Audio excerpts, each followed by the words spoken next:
dan sebelumnya ada kurikulum 1975 dan seterusnya. Dan akhirnya di era sekarang kita masuki kurikulum merdeka.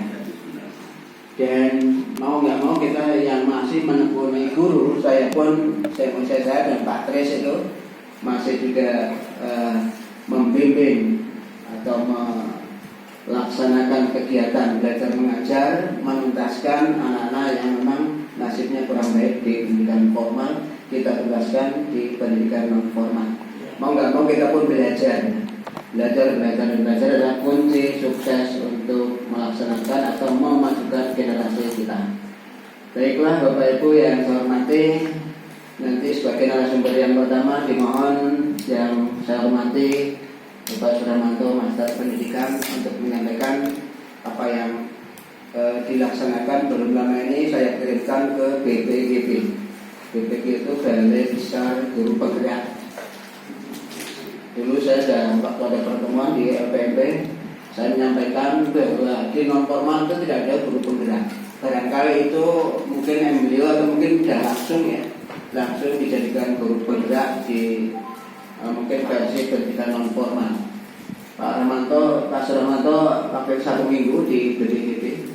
Kalau dulu itu PPG matematika ya, sekarang jadi BPGB, Balai Besar Guru Penggerak yang dari Bandung. Alhamdulillah tidak semua PKBM mengirimkan, karena mungkin nama saya dari sana di LPMP sehingga saya termasuk yang di BEL. Pak Umar bisa nggak mengirimkan 1 guru matematika atau kewirausahaan atau yang lainnya IPS? Oh insya Allah bisa. Saya langsung bikin Pak Suramanto, ternyata bisa, alhamdulillah. Perlu Bapak Ibu ketahui bahwa beliau itu teman saya di kota dan tidak asing lagi, karena beliau pernah menjabat kepala sekolah di SMP, juga SMP yang bagus di kota sampai 2015, sehingga tidak asing lagi tentang pendidikan dan bahasa kitanya tak selewere aneka murid atau warga belajar kalau di PKBM. Bapak Ibu yang saya hormati, ini belum lama saya juga diundang outbound, tapi intinya juga menyampaikan bahwa sekarang semua lembaga baik formal maupun non formal tidak boleh menolak adanya anak disabilitas. Akhirnya juga kita semua guru harus familiar tentang pelaksanaan atau pembelajaran disabilitas. Akhirnya lagi kita semuanya harus membuka PNM. Di sana ada fasilitas. Jadi intinya belajar mandiri. Cara-cara mengelola pembelajaran atau mengelola anak-anak disabilitas wajib bagi semua guru atau tutor. Tapi saya pun sampai saat ini belum membuka karena banyak kegiatan yang harus kita laksanakan. Maka mau nggak mau kita harus familiar dengan apa adanya hal-hal yang kaitannya dengan kurikulum merdeka yang sekarang basisnya selalu memakai aplikasi, dan belajar pun kita harus belajar mandiri.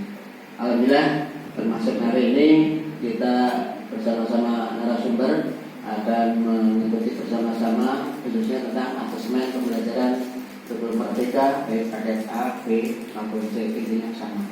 Maka dengan ucapan Bismillahirrahmanirrahim, kegiatan workshop pembelajaran asesmen pembelajaran kurikulum merdeka paket A, paket B dan paket C PKBM Pancawusaha tahun ajaran 2024 saya nyatakan dibuka.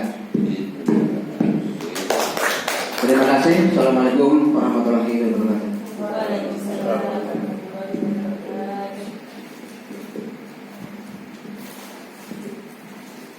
Terima kasih banyak kami ucapkan kepada Bapak Komarudin selaku Ketua PKBM Pancawusaha atas sambutan sekaligus pembukaan acara pada pagi hari ini. Untuk acara yang selanjutnya langsung saja ke acara inti. Untuk acara inti yang pertama, materi akan disampaikan oleh Bapak Suramanto MPD.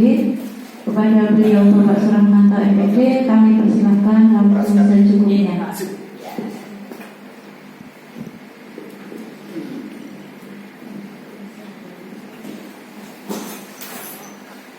Assalamualaikum warahmatullahi wabarakatuh.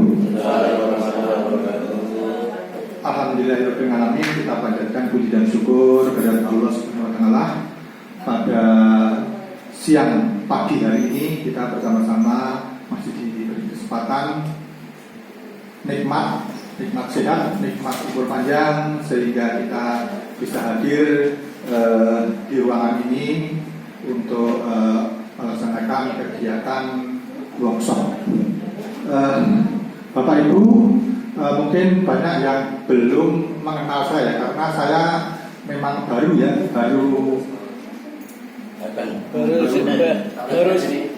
tahun ajaran ini masuk bergabung itu semester 1. Nah, kebetulan saya diberi tugas untuk mengampu matematika kelas 12 ya, paket C.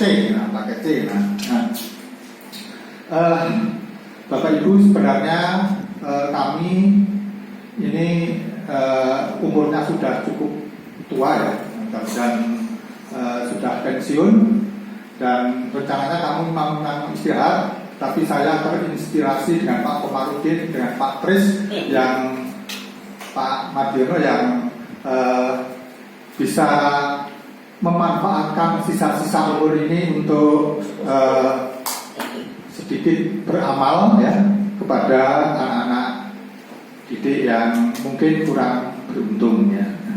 Bapak Ibu, ketika saya pernah menjabat kepala sekolah di SMP Negeri 4 di Jakarta, itu kalau BK atau BP itu datang ke ruang saya untuk mengatakan siswa yang sudah tidak bisa dibina.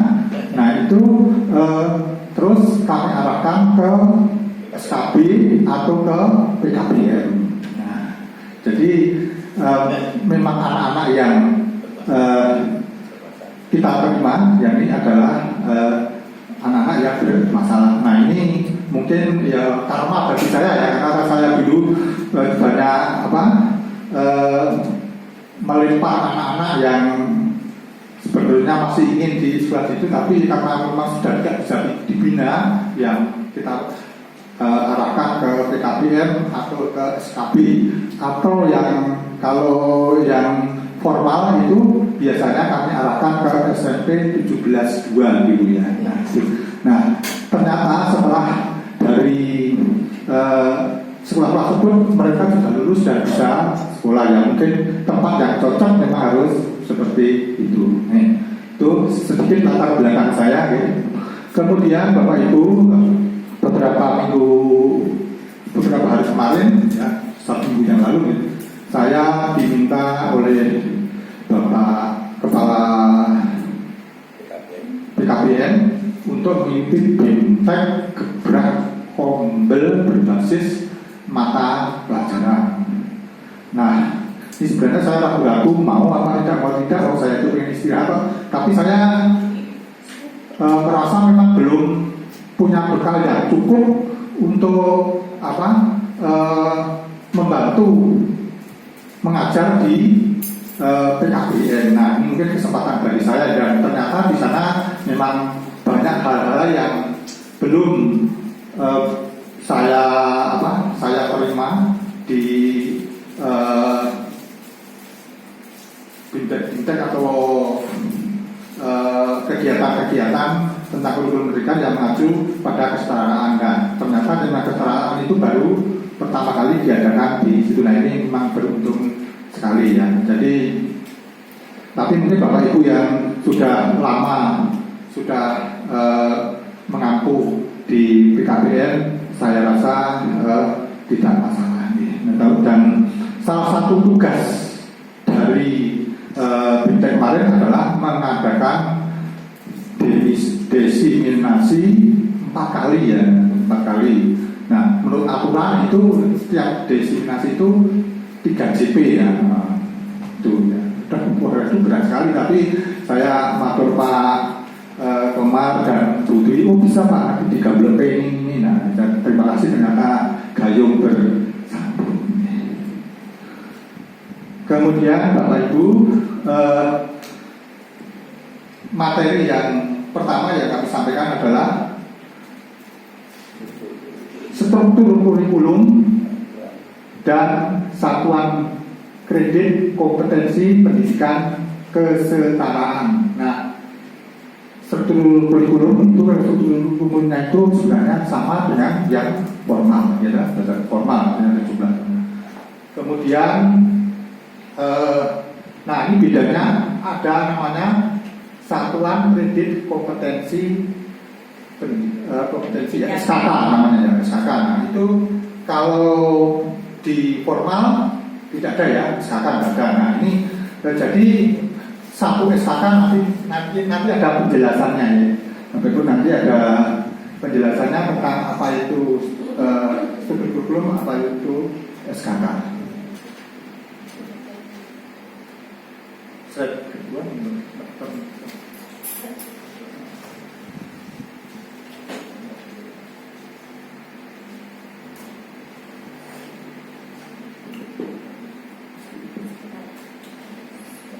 Nah, jadi Bapak Ibu, seperti kalau kita mengajar itu, ya pertama kita harus menyampaikan apa? Tujuan pembelajaran ya, Nah, ini mungkin pertanyaan ini mungkin dengan tujuan pembelajaran. Jadi nanti yang akan dicapai materi ini itu seperti apa ya? Ini ya. Jadi yang pertama itu struktur kurikulum merdeka pendidikan kesetaraan itu berdasarkan pada titik-titik. Itu nanti ada jawabannya. Ya. Mungkin Bapak Ibu sudah tahu ya, Permendikbud nomor berapa tahu. Ya. Kemudian struktur kurikulum pendidikan kesetaraan menurut jawaban nomor 1 terdiri apa saja. Nah, itu ya. Nanti kemudian yang ketiga, apakah yang Anda ketahui tentang SKK, Satuan Kredit Kompetensi. Ya. Kemudian 4, apakah artinya satu SKK? Kemudian nomor 5, apakah bentuk pembelajaran pada pendidikan kesetaraan? Kemudian yang ke-6, sebutkan pendekatan pembelajaran yang dapat diterapkan pada pendidikan kesetaraan. Nah, ini nanti materinya cukup banyak karena materi seperti ini disampaikan beberapa JP di sana ya. Nah, ini nanti cuma saya sampaikan waktu yang tersedia saja. Jadi nanti cuma apa ya, pokok-pokoknya saja ya, pokok-pokoknya saja. Sehingga nanti kalau kira-kira waktunya memang sudah cukup, sudah nanti untuk nanti tidak apa-apa. Ya, monggo selanjutnya. Struktur kurikulum pendidikan dasar. Nah, dasarnya ini ya, kalau ditanya apa dasarnya apa? Ini yang terbaru ya. Ini Permendikbud nomor 12 tahun 2024 itu Juni keluarnya ya. Jadi mungkin yang membuat KSP kemarin belum berdasarkan ini ya, mungkin belum ya. Kalau dulu KOSP ya, sekarang namanya KSP gitu. Nih, nah kemudian jawabannya itu kelompok umum dan kelompok mata pelajaran pilihan itu 70%. Itu paket C ya. Paket C itu kelas 10, 11, 12. Nah, berdasarkan fase kelas 10 itu fase E dan 11-12 itu fase F gitu ya. Jadi 70% dan 30%. Jadi kelompok umum dan kelompok mata pemberdayaan. Nah, nih kelompok umum dan kelompok mata pelajaran pilihan itu memuat mata pelajaran yang disusun mengacu pada standar nasional pendidikan dan sesuai jenjang pendidikan formal, formal ya. Jadi sama dengan formal itu, namanya apa? Cakupannya, dan merupakan mata pelajaran yang wajib diberikan pada semua peserta didik. Ya, jadi nanti kalau kelas 10 itu ada namanya apa? IPAS ya. Kelas 10. SD. Kelas 10. Nah, IPAS ya, ada IPS. IPA, IPS ya. Tapi ya, Nah, itu. tidak lagi juga. Oke. Kemudian kelompok muatan pemberdayaan dan keterampilan mencakup keterampilan okupasional, fungsional, vokasional, sikap dan kepribadian profesional dan jiwa wirausaha mandiri yang dikembangkan sesuai dengan kebutuhan dan karakteristik pendidikan kesetaraan serta berbasis profil belajar Pancasila. Nah, ini sebagai kalau di pendidikan formal itu ada P5 ya, proyek penguatan profil pelajar Pancasila ya. Nah, kalau di kesetaraan gantinya ini ya, gantinya ini. Nah, ini ya. Jadi mungkin Bapak Ibu di TikTok atau YouTube itu sering juga ya melihat anak yang pakai rainbow apa-apa itu ya. Dari merdeka, belum merdeka. Ya kan pernah kan itu ya. Ya, raiso main layangan ya. Nah, ini sebenarnya itu setelah di sekolahnya ternyata keliru ya. Jadi untuk P5 itu sebenarnya adalah mengambil 30% dari jam pagi ya. Jadi dulu ketika saya di SMP 4 itu di waktunya itu jadi ada 1 minggu atau 2 minggu, 10 hari itu digunakan untuk kegiatan P5 ya. Jadi P5 itu tapi yang mengajar juga guru-guru yang mengajar pada saat itu, jadi tanggung jawab seperti itu. Nah, jadi tidak jam itu belum itu sebenarnya tidak kalau tahu sebenarnya. Ya, kemudian selanjutnya Pak. Oke. Nah, Permendikbud nomor 12 tahun 2024 pasal 1 itu intrakurikuler. Nah, intrakurikuler itu di dalam jadi adalah kegiatan pembelajaran untuk mencapai tujuan pembelajaran sesuai jadwal dan beban belajar pada struktur kurikulum. Nah, dan kokurikuler. Nah, kokurikuler adalah kegiatan. Nah, kalau yang di formal itu P5, kalau yang ini tadi yang saya sampaikan tadi. Kemudian ekstrakurikuler. Nah, ekstrakurikuler kita tahu ya ada pramuka, ada apa-apa. Nah, dan kalau kita mungkin ekstrakurikuler mungkin tidak jalan ya Pak yang ini. Sehingga bisa, belum ya. Artinya apa? Kemudian kokurikuler sebagaimana dimaksud satu dilaksanakan paling sedikit dalam bentuk proyek pengembangan Pancasila itu yang formal. Kokurikuler ketiga, nah ini yang kita. Kokurikuler sebagaimana dimaksud pada ayat 2 dikecualikan pada pendidikan kesetaraan. Jadi kita tidak yang nomor 2 itu tidak proyek penguatan profil Pancasila. Kemudian kokurikuler pada pendidikan kesetaraan sebagaimana dimaksud itu dilaksanakan paling sedikit melalui pemberdayaan dan keterampilan. Ya, berbasis. Nah, ini guru keterampilannya ada ya Bu siapa? Mana Ir? Oh, belum ya? Oh ya, Ir ya. Oke, selanjutnya. Nah, itu struktur kurikulumnya sudah tahu. Terus saja Pak. Ya. Itu yang nanti kalau terus nah ini ya sama saya sampaikan tadi mata pelajaran IPA dan IPS. Mata pelajaran IPA dan IPS kelas 10 tadi ya tidak dipusatkan menjadi mata pelajaran spesifik.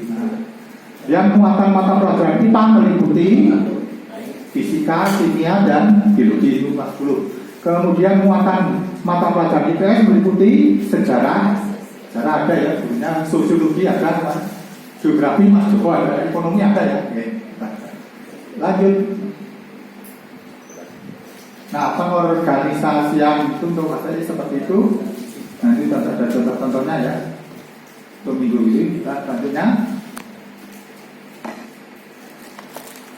Penjelasan umum struktur kurikulum paket C ya. Intrakurikuler dilaksanakan mengacu pada capaian pembelajaran. Capaian pembelajaran itu kumpulan kompetensi yang harus diajarkan pada fase tertentu itu ya. Kemudian kelompok mata pelajaran umum merupakan mata pelajaran yang kita tadi ya jangan. Kalau 3 kelompok mata pelajaran pilihan, misalkan minat siswa didik, 4. Ketentuan mengenai pemilihan lembaga didik dengan sekolah menengah atas, madrasah atau pendidikan. Nah, kita untuk pilihannya kita yang ke IPS saja ya. Kemudian yang kelima, muatan pelajaran kepercayaan sepengaruh perayaan termasuk dilaksanakan sesuai dengan ketentuan yang berkebutuhan. Jadi setiap siswa dipastikan untuk bisa belajar agama dengan guru agama yang sesuai. Kemudian lanjut Mbak. Oke. Fase F kelas 11 dan 12, struktur mata pelajaran dibagi menjadi 2 kelompok, yaitu kelompok mata pelajaran umum. Setiap SMA atau MA atau bentuk lain sederajat wajib membuka atau mengajarkan seluruh mata pelajaran pada kelompok ini yang tadi saya sampaikan. Kemudian kelompok mata pelajaran pilihan untuk itu setiap SMA atau MA bentuk lain sederajat atau kesetaraan wilayah wajib menyediakan minimal 7 mata pelajaran. Setiap peserta memilih 4 sampai dengan 5 mata pelajaran dari kelompok mata pelajaran pilihan yang diselenggarakan oleh satuan pendidikan disesuaikan dengan minat, bakat, dan kemampuan peserta didik. Beda sekali dengan SMA zaman kita ya Pak. Oke, terus nah ini kelompok mata pelajaran pilihan itu ada ini kita disuruh milih berapa? 5 sampai 7 ya. Tapi tidak wajib 4. 4. Oh ya. Wajib 4 minimal. Oke, ya. Sekarang. Oke, terus lanjut. Muatan perbedayaan dan tampilan. Ini tutup ini. Nah, kita yang harus sedikit. Terus baik, terus. Nah, Dari sana. satuan kredit kompetensi, nah SKK yang saya yang membedakan pembelajaran kita dengan pembelajaran di formal. Oke. Nah, kita pakai SKK namanya ya. Muatan belajar program pendidikan kesetaraan dinyatakan dalam satuan kredit kompetensi. Kalau dulu SKS ya, kalau kuliah itu ya. Nah, ini kalau kita ini yang menunjukkan bobot kompetensi yang harus dicapai oleh peserta didik dalam mengikuti program pembelajaran baik melalui tatap muka, yaitu penampilan itu dilakukan. Ya. Kemudian satu SKK itu apa? Nah, satu SKK itu adalah 1 jam tatap muka. Itu kalau yang SMA itu 45 menit. Kemudian kalau SMP 40, SD 3, nah itu 1 jam karena dan 2 jam pembelajaran tutorial dan 3 jam pembelajaran mandiri itu baru 1 SKK. Jadi sebenarnya kalau diterapkan betul-betul ini murid ramah waktu ya paling kecil kan tak itu kemarin loh, karena padahal satu fase itu ada berapa SKK ya. Nah, kemudian dan atau kombinasi dari proporsional dari ketiganya. 1 jam sudah ya.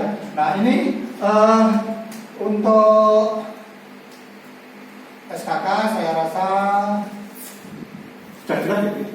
Jadi nanti ada contoh-contohnya yang ya lanjut bisa. Nah ini jumlahnya itu 1 fase ya. Fase A itu kelas 1-2 SD ya. Fase B itu kelas 3-4. Fase C 5-6. Fase D 7-8-9 ya. Nah, fase E 10 kan kita ya. Pakai C ya. Nah, selanjutnya kredit. Nah, Permendikbud 12. Nah, jadi untuk pembelajaran di kesetaraan itu ada 3 macam, yaitu apa tadi? Tatap muka, kemudian mandiri dan tutorial. Nah, tatap muka. Nah, ini untuk kombinasinya itu untuk persenannya itu tidak ditentukan. Jadi tapi tatap muka ya harus ada ya walaupun tidak. Salam. Nah, baru saja mulai. Terus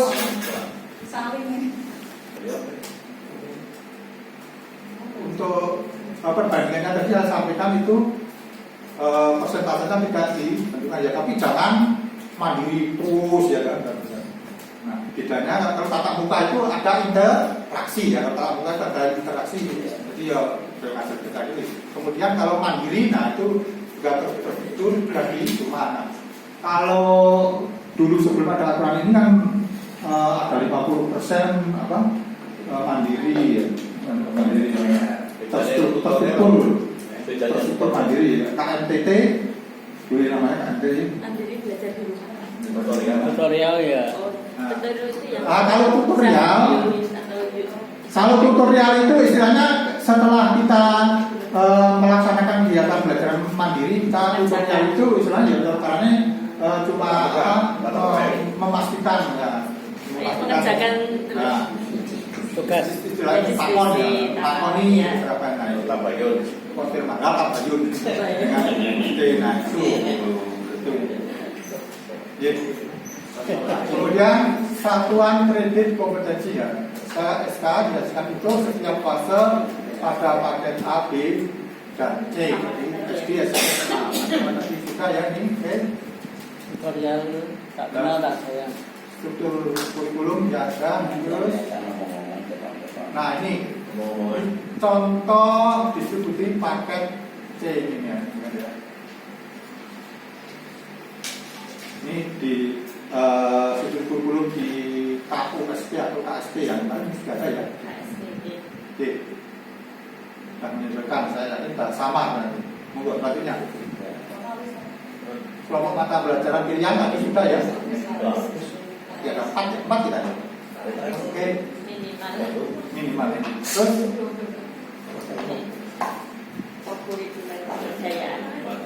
terus oke. SKK itu yang itu memiliki muatan. Jadi kemarin juga kita diminta untuk membuat jadwal, ada itu juga ada contoh-contohnya nanti Bapak Ibu bisa kami share nanti untuk contoh-contoh jadwal, untuk contoh pembagian data. Nih. Terus pendekatan pembelajaran kurikulum pendidikan anak ada tadi dapat tatap muka, mandiri dan tutorial itu tadi ya. Nah jadi cuma penjelasan dengan tadi nanti kan bisa dibaca sendiri ya. Lanjut.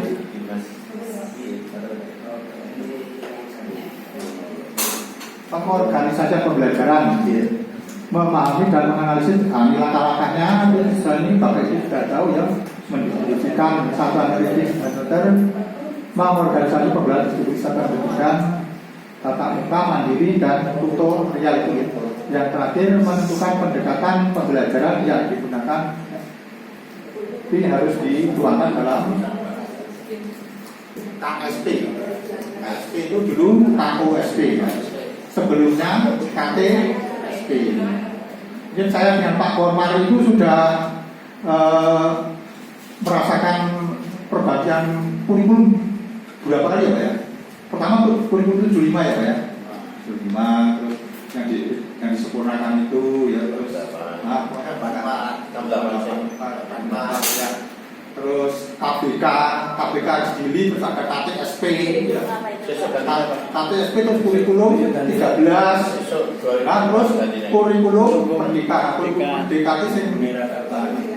pas kemarin pas apa ya pandemi yang mulainya itu pandemi. Nah itu kita banyak kegiatan keluar misalnya ke yang dulu itu SMP Muhammadiyah apa itu yang Jadi itu Pak yang kepalanya Pak Suwoyo itu ya, karena itu kita juga sering ke sana gitu. Yang Kopi. IKM pertama kali. Kopi. Lanjut Mbak. Sambungan. Enggak. Tanpa beliau. Nah, pendekatan pembelajaran. Pendekatannya ya, berarti kita ada pendekatannya ke mata pelajaran, tematik, integrasi, dan blok waktu. Nah, pendekatan mata pelajaran itu ya, setiap pembelajaran dilakukan terpisah antara satu mata dengan lainnya. Ya. Kalau tematik itu SD ya, cocok ya. Yang tatap muka dilakukan secara reguler setiap minggu dengan jumlah jam tatap muka sesuai dengan yang ditetapkan. Kemudian pendekatan tematik pembelajaran disusun berdasarkan tema. Jadi beberapa guru mapel bisa masuk ya, mengintegrasikan berbagai kompetensi dari ini SD dapat mengajarkan. Lanjut, suka ya. Nah, yang ketiga pendekatan secara terintegrasi. Kalau saya baca ya, yang keempat pendekatan secara bergantian dalam bentuk blok. Lanjut, Mbak. Pendekatan pembelajaran akan mempengaruhi satuan pendidikan dalam mengelola waktu, yaitu penjadwalan dan sumber dayanya. Oleh karena itu, dalam memilih pendekatan pembelajaran perlu mempertimbangkan jumlah pendidik dan peserta didik, beban mengajar, dan kesiapan satuan pendidikan. Dan yang kedua, satuan pendidikan dapat memilih salah satu atau mengkombinasikan ketiga pendekatan. Yang tadi ada, ya. Kemudian misalnya dengan menggunakan pendekatan secara integrasi, blocking, dan itu bisa dikombinasi. Ya, ini. Monggo, lanjut. Nah, kelebihan dan kekurangan nanti bisa dibaca sendiri aja. Nanti bisa ya Pak ya? Bisa ke guru aja nanti. Sama, dia sama, ya. Nah, pembelajaran tahap sana ini keterangan tadi ya. Ini ya. Nah, 28. Kalau dulu ya, tatap muka minimal 20%, 30% tutorial mandiri, maksimal 50%. Nah, itu dulu ya. Sekarang nggak ada persentasenya itu. Di tahun 2008. Ya, terus. Nah, struktur kurikulum pendidikan ini lampiran ya, dengan muatan belajar program pendidikan sekolah dinyatakan dalam satuan kompetensi tadi sudah ya, menunjukkan bobotnya ya. Oke. SKK ya tadi sudah ada tatap muka mandiri belajar pembelajarannya. Nah, terus ya terus bisa dibacakan ya. Terus tutorial ya.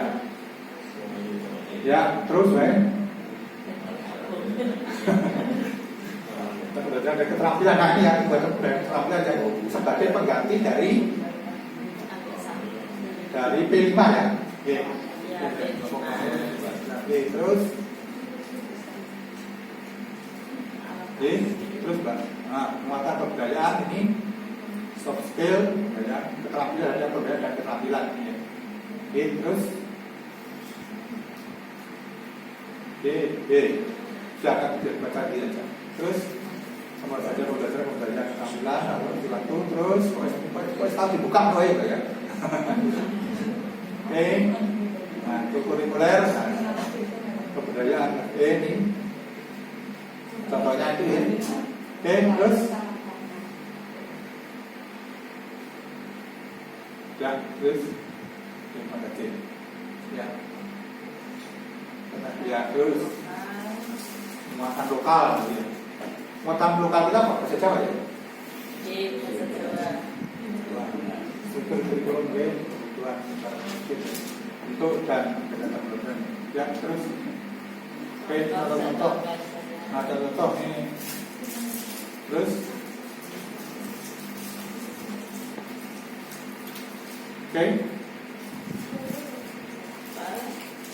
sudah. Nah, ini contoh membaca jadwal ya, jadwalnya nanti ya. Satu kasih Pak. Nah, nggak usah. ada tugas. Nah ini tugasnya sudah saya buat, nanti contoh tugasnya saja saya sampaikan. Oke, Bapak Ibu, ini yang saya sampaikan harusnya 3 JP ya, tapi mungkin 1 JP gitu.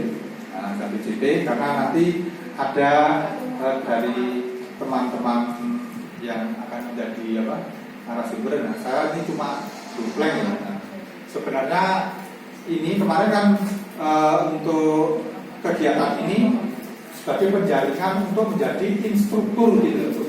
Nah, karena ada pakai Google Form itu diminta untuk bersedia atau tidak. Nah, saya kebetulan menjawab saya tidak bersedia. Alasannya apa? Umur sudah itu saya pengen itu. Jadi saya cuma nama. Jadi untuk ini Bapak Ibu perlu juga saya sampaikan bahwa kegiatan diseminasi ini nanti kalau bisa dilaksanakan 4 kali itu nanti para peserta akan mendapatkan sertifikat dari BPDP. Nah, sertifikat itu bagi kita bagi sekolah itu penting ya untuk untuk akreditasi ya. Rapat lembaga. Nah, itu misalnya setiap mengadakan workshop atau apa itu ya dibuat sertifikat. Kita kasih tanda tangan kepala sekolah nggak apa-apa gitu. Itu dibuat itu saja. Ini untuk mengawetani, untuk menambah tambahan nilai sekolah. Oke, Bapak Ibu, demikian yang saya sampaikan, kurang lebihnya kami mohon maaf. Tidak seperti idealnya ya, karena ya memang kemampuan saya tidak bisa maksimal karena yang mungkin juga tua ya, tapi masih tua Pak Kris dan kawan-kawan nah tapi mau menjaga, jadi untuk sebenarnya mau ya hanya itu saja, tapi saya beruntung kemarin jadi bisa lebih mengerti Pak, jadi udah mengerti kan dulu itu nggak tahu nama SKK apa gitu. Terus kemudian dari sana kita juga banyak teman-teman yang bisa share dari modul-modul tadi. Demikian Bapak Ibu saya sampaikan. Monggo kita akhiri. Tepuk 1. Yes. Tepuk 1.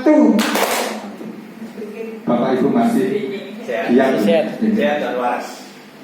Assalamualaikum warahmatullahi wabarakatuh. Terima kasih. Beri aplaus untuk Pak Sulaiman. Nanti jangan. Baik Bapak Ibu, ada yang saya tambahkan sedikit saja ya. Yang pertama, nanti materi di-share kita pelajari bareng-bareng atau mandiri, karena sekarang modelnya tugas mandiri atau belajar mandiri. Bagaimana tadi saya sampaikan, kita punya tugas untuk membelajarkan diri caranya mengatasi anak-anak disabilitas. Kalau kita non formal tidak boleh menolak warga belajar atau orang tua membelajarkan atau mendaftarkan ke tempat kita, tidak boleh ditolak. Walaupun dalam tanda petik gurunya belum ada, kita berusaha. Di situ ada nanti kita belajar melalui PNM, kemudian itu juga bersertifikat. Modelnya sekarang ya itu. Ada yang sekarang ada tingkat dasar sampai dan seterusnya ya bersertifikat. Saya tambahkan Ibu, tolong belum lama ini saya bincang dinas terkait dengan adanya lembaga baik itu berbasis pondok maupun berbasis panti asuhan. Itu belum punya izin dalam tanda petik di wilayah Nabi saya sebutkan anaknya itu memang entah disabilitas murni atau mungkin sudah mengarah ke situ ya.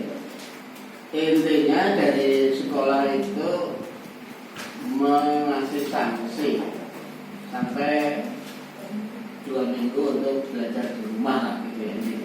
Nah orang tua protes, gambarnya terapi. Akhirnya bermasalah bahwa advokasi hukum saya juga diundang, saya kapasitas kapasitasnya sebagai ketua forum untuk menyelesaikan masalah itu. Permasalahan juga sekolah itu belum punya izin tapi mempublikasikan mungkin sudah berizin.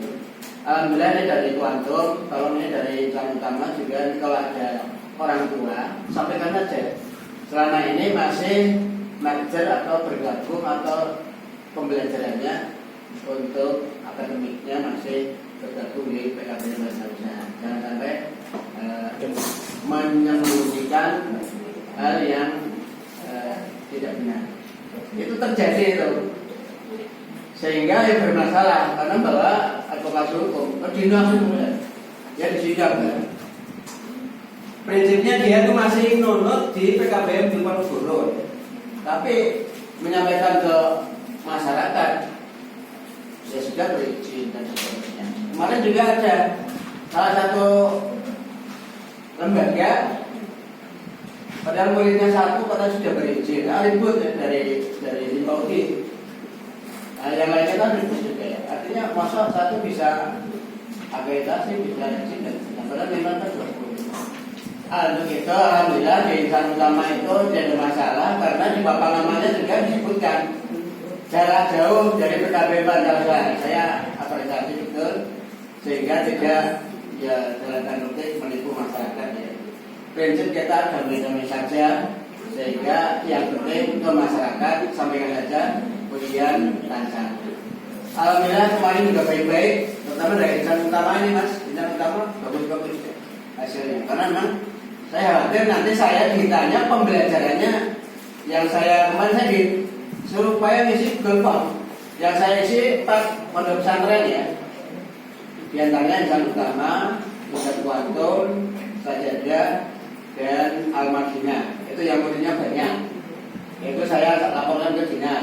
Pembelajarannya nanti kalau saya di supervisi sini pembelajaran ada di tempat. Ini kalau supervisi ya saya siap datang ke lembaga yang menyelenggarakan pembelajaran jarak jauh. Saya yakin kalau di Insan Kuantum tidak ada masalah karena pembelajarannya betul. Dan pondok-pondok lain dan ke Insan Utama juga bagus ya. Ini fleksibelnya di pendidikan non formal ya. Jadi pembelajaran bisa malam, bisa ya tergantung. Maka alhamdulillah orang-orang saya termasuk juga direspon oleh masyarakat karena apa? Di DIY Bapak Ibu banyak sekali pondok-pondok yang kecil-kecil khususnya itu cari izin susah sekali, nggak keluar loh. Nah, kita untuk menyelamatkan anak-anak kita ya sudahlah sebelum izin keluar kita enjoy saja, misalnya master atau mungkin numpang ke pendidikan non formal yang sudah jelas terakreditasi bisa sendiri dan seterusnya. Baik Bapak Ibu, saya ingatkan ya, ini kita sudah 2 kali pelatihan, nanti kita buatkan sertifikat tuh pesertanya, kan itu penting. Kemudian yang paling baru ini kita akan menyelenggarakan ANBK paket A ya. Besok Selasa ya? Gladi bersih Selasa ya? Senin Selasa gladi bersih, tolong yang punya murid paket A ini banyakkan dari kuartal kita catat ada 38 32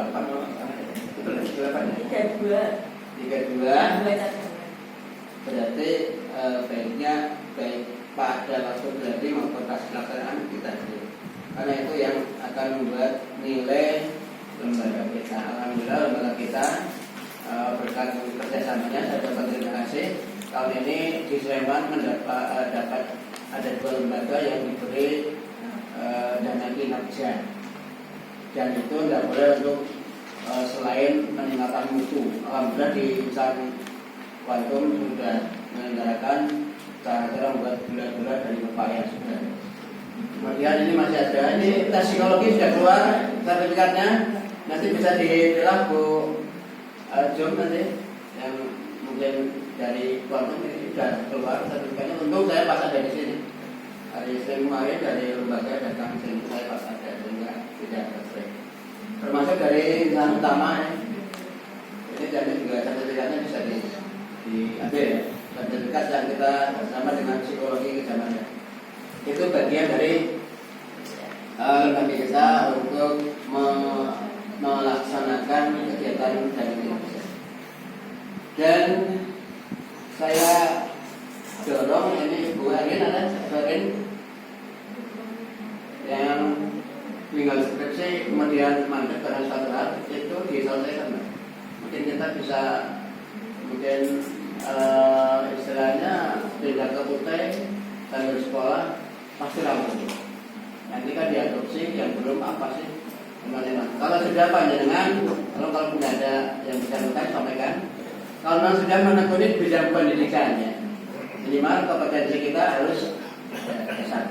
Karena di dalam mengisi Solingjar, nah ini saya ingat, Solingjar segera diisi, yang belum ngisi, yang sudah, alhamdulillah saya dapat terima kasih, saya sudah ngisi 2 kali, karena siapa satunya kepala sekolah, yang paket B sudah selesai, tinggal yang paket A mungkin misal. Maka Bapak Ibu yang dibidik oleh Direktorat mengerjakan Solingjar segera dikerjakan. Ini masih ada kesempatan ya, yang paket B sampai apa nih?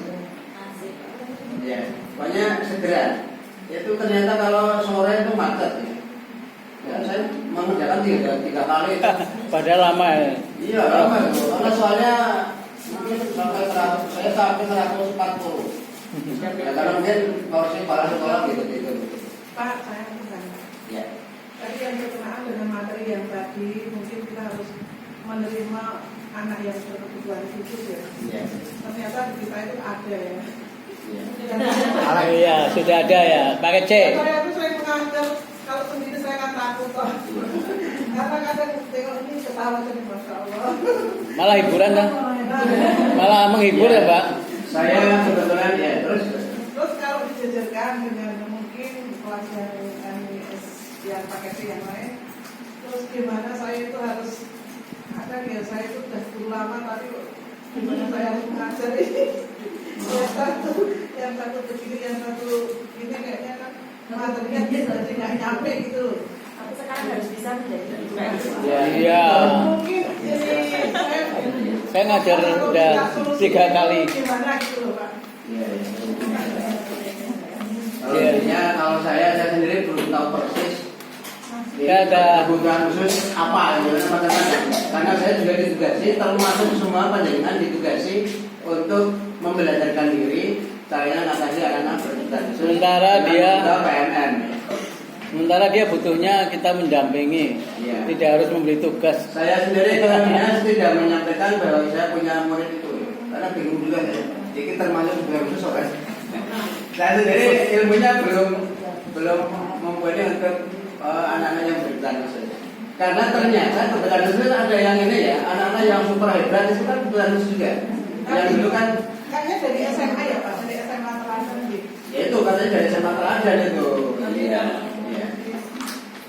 Yang sementara ini kita dalam tanda petik mencap atau menstempel anak berkebutuhan khusus anak yang kurang ya. Tapi sebenarnya kalau saya baca-baca berkebutuhan khusus anak yang punya kelebihan.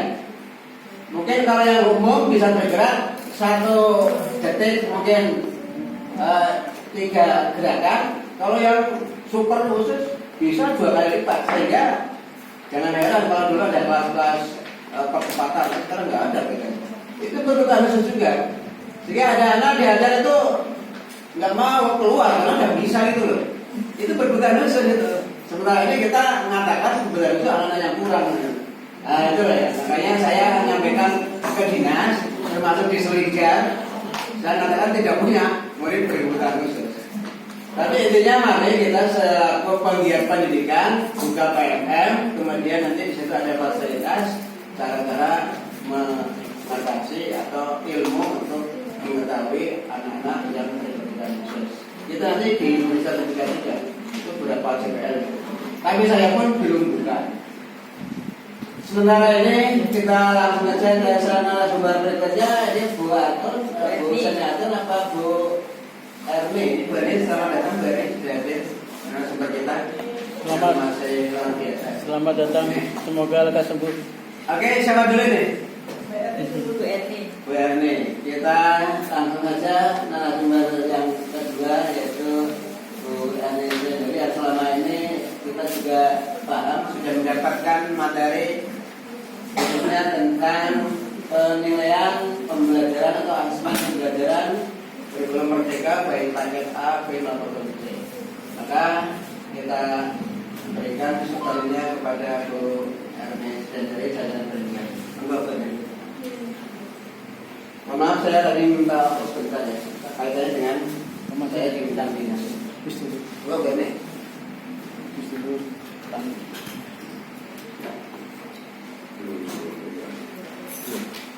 Habis asal aja pampitnya habis itu. Habis bisa ya.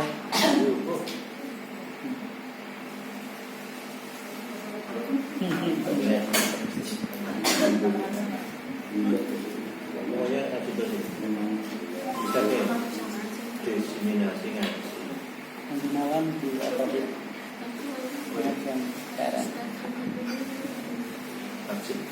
kan nanti saya kan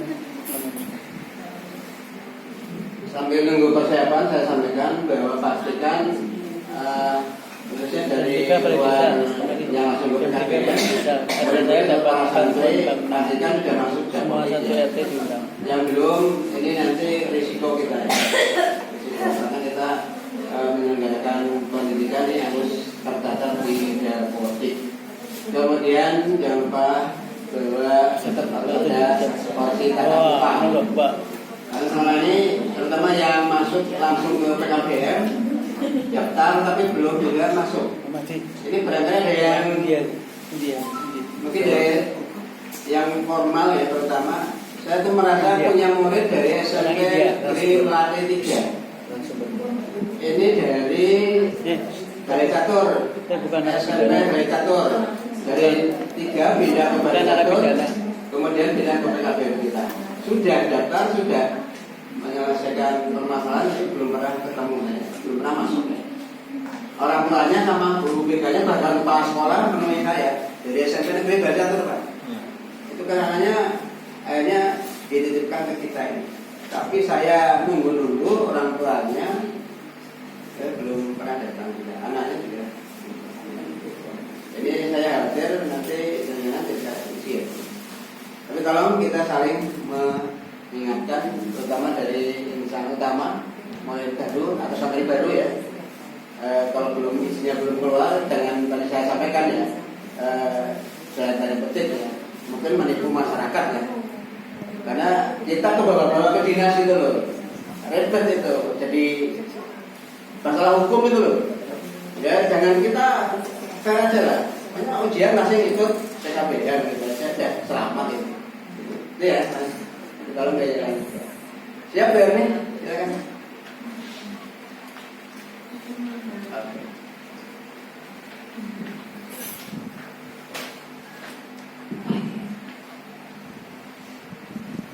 Assalamualaikum warahmatullahi wabarakatuh. Alhamdulillahirobbilalamin. Asyhadu an la ilaha illallah wa asyhadu anna Muhammadan abduhu wa rasuluh. Rabbi shrah li sadri wa yassir li amri wahlul 'uqdatam min lisani yafqahu qawli. Amma ba'd. Bapak Ibu hadirin yang kami hormati, mohon maaf tadi agak terlambat. Izinkan saya untuk mengisi kegiatan workshop terkait dengan asesmen pembelajaran kurikulum merdeka. Jadi menyambung tadi yang sudah disampaikan oleh Bapak Surahmanto. Jadi untuk kali ini saya akan menyampaikan terkait dengan asesmen kurikulum merdeka. Oke, apa tadi Pak Tris? Sempat saya dengar ketika saya menyampaikan asesmen itu sama dengan apa Pak Tris? Penilaian. Masya Allah, beri tepuk tangan dulu dong Pak untuk Pak Tris. Masya Allah. Ya, Bapak Ibu, sebenarnya asesmen di kurikulum merdeka ini bukanlah hal yang baru, karena sebelumnya di kurikulum sebelumnya kita sudah melakukan yang namanya asesmen. Hanya mungkin berbeda istilah mawon ya Bapak Ibu. Ya. Untuk Bapak Ibu ini semuanya sudah menerapkan kurikulum merdeka. Alhamdulillah. Sudah melaksanakan semua asesmen yang ada di kurikulum Merdeka, Bapak Ibu? Belum sempurna. Sudah, tapi belum sempurna. Masya Allah. Oke, kita di sini belajar bersama ya Bapak Ibu. Karena di sini prinsipnya bukan saya yang menggurui Bapak Ibu, tapi kita belajar bersama untuk sama-sama mensukseskan lembaga kita agar bisa lebih baik ke depannya dan juga mengikuti perkembangan zaman. Oke, Bapak Ibu, kita kenalan dulu aja. Mungkin di sini ada yang belum kenal dengan saya. Oke, mungkin yang sebelah sini ada beberapa yang belum kenal dengan saya, ya. Yang di ujung sana juga mungkin belum kenal, ya Mas, ya. Itu siapa sih Bu itu? Foto siapa? Masya Allah. Ini ya, ini profil saya. Jadi nama lengkap saya adalah Erni Suryandari. Bisa dipanggil Ibu Erni. Untuk saat ini saya tinggal di Karangjati, Bangunjiwo, Kasihan, Bantul. Mungkin ada yang sudah tahu Bapak Ibu? Belum. Masya Allah, ini. Arisannya Oh iya, besok untuk arisannya ke tempat sini ya Bapak Ibu. Semuanya derek. Kapan di? Insya Allah pertengahan bulan ini Bapak Ibu. Undangannya menyusul ya. Dekat pantai ya? Iya, putarannya pantai selatan Bapak. Beberapa meter dari pantai. Jadi alhamdulillah rumah saya itu ada di utaranya pantai selatan dan di sebelah selatannya Gunung Merapi Bapak. Dekat. Ya, Bapak Ibu, ini sedikit untuk profil saya. Ya, untuk memulai kegiatan workshop hari ini, kita harus konsentrasi. Oke, nanti apa yang saya sampaikan silahkan bisa diikuti baik-baik. Siap konsentrasi Bapak Ibu? Ya. Benar. Oke, Bapak Ibu silahkan semuanya untuk mengawali. Tangan kanan silahkan taruh di atas.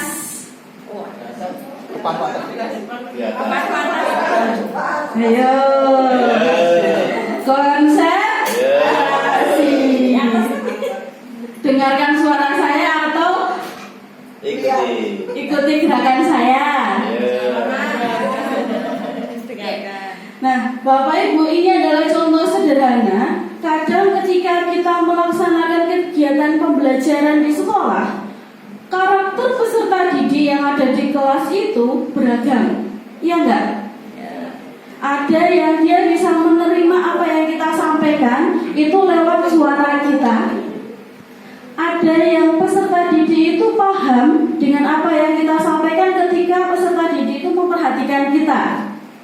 Jadi penting Bapak Ibu ketika kita mau masuk ke dalam kelas, kita bertemu dengan peserta didik yang beraneka ragam. Hal pertama yang harus kita persiapkan adalah fisik kita, mentalitas kita, dan juga semangat kita untuk berbagi ilmu kepada peserta didik.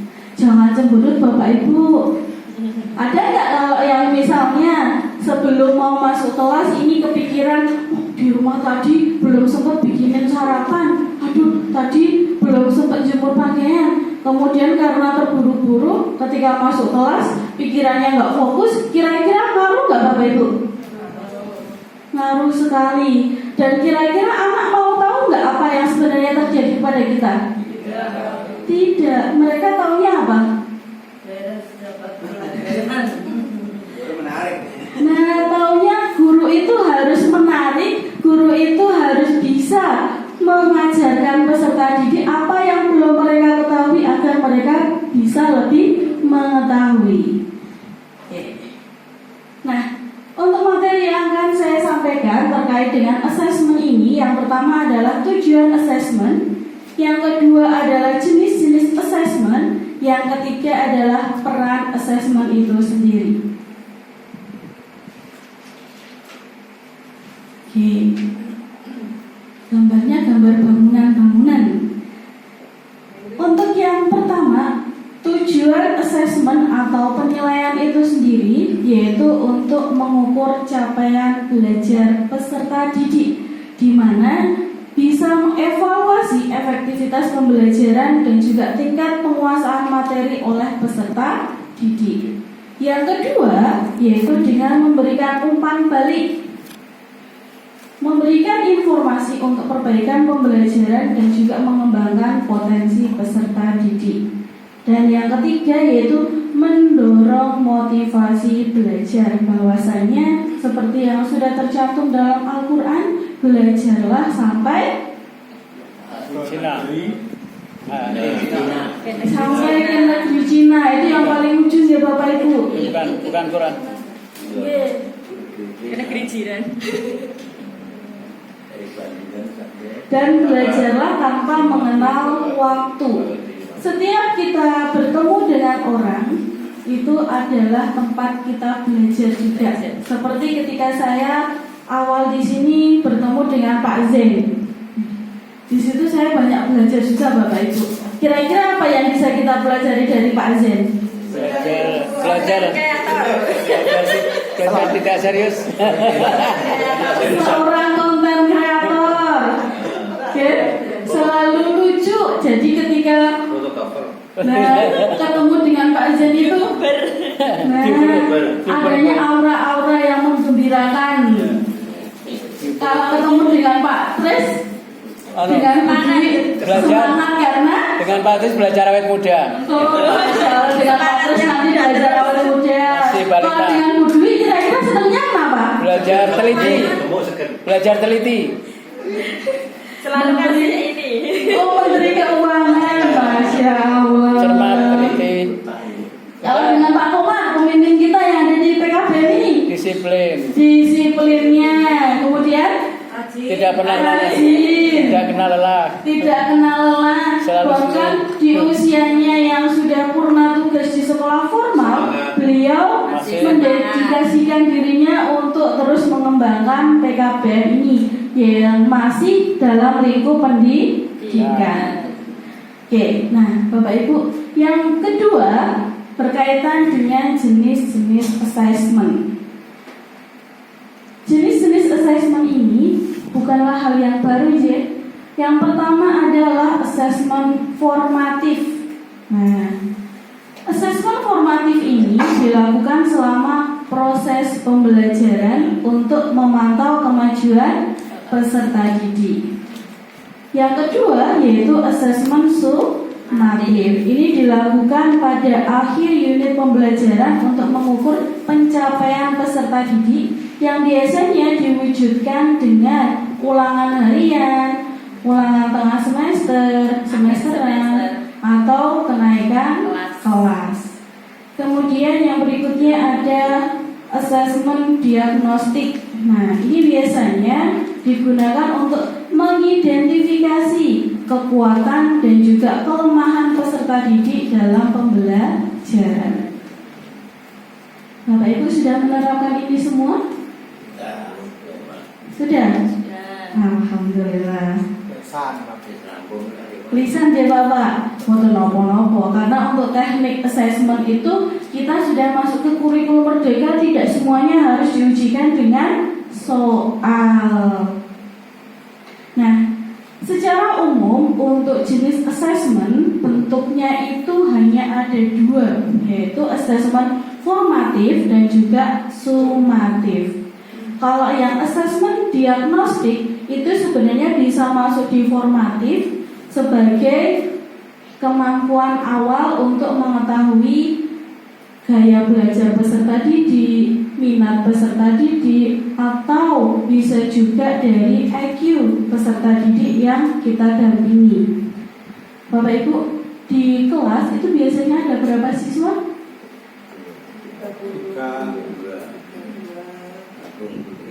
23, 32. Oke, kalau Pak Tris itu ketika ngampus di sini paling nggak 1 orang, 2 orang. Ya. Mudah ya Pak Tris? Alhamdulillah. Alhamdulillah.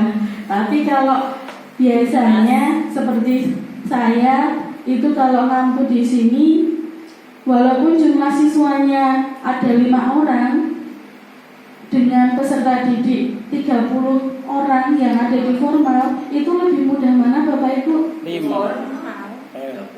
lebih mudah yang di Isi Yang 30. 30. Masya Allah. Di sini beda-beda kelas.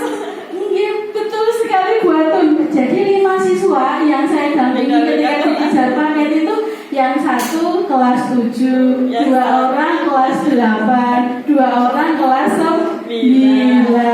Kita mau masuk materi saja wis nanti mau masuk materi mana? plus 1 orang yang berkebutuhan. Oh, private ya, Pak? Ya, Masya Allah. gabung jadi satu. Jadi boleh kalian tenan. Oke, nah kita lanjutkan Bapak Ibu. Untuk asesmen formatif sendiri ini ada 2, yaitu asesmen formatif pada awal pembelajaran yang ditujukan untuk memenuhi kebutuhan belajar peserta didik. Yang kedua yaitu asesmen formatif untuk proses pembelajaran. Jadi di sini untuk mengukur kemajuan belajar peserta didik. Bapak Ibu, untuk asesmen formatif apakah nanti tertuang di rapor? Formatif tidak. Formatif? Harian Tidak. ya. Ya, untuk asesmen formatif ini tidak tercantum di nilai rapor. Nanti yang tercantum yang asesmen berupa asesmen sumatif atau hasil belajar. Biasanya kapan saja Bapak Ibu melaksanakan asesmen sumatif? Setelah akhir tujuan pembelajaran. Setelah akhir tujuan pembelajaran atau selesai 1 bab, atau biasanya pertengahan semester. Tapi ada beberapa sekolah yang sekarang sudah tidak melaksanakan ya. Biasanya Tidak langsung melaksanakan apa? Tengah semester. tengah semester, langsung ke akhir semester 1, kemudian yang Menghemat. di akhir tahun atau untuk kenaikan kelas.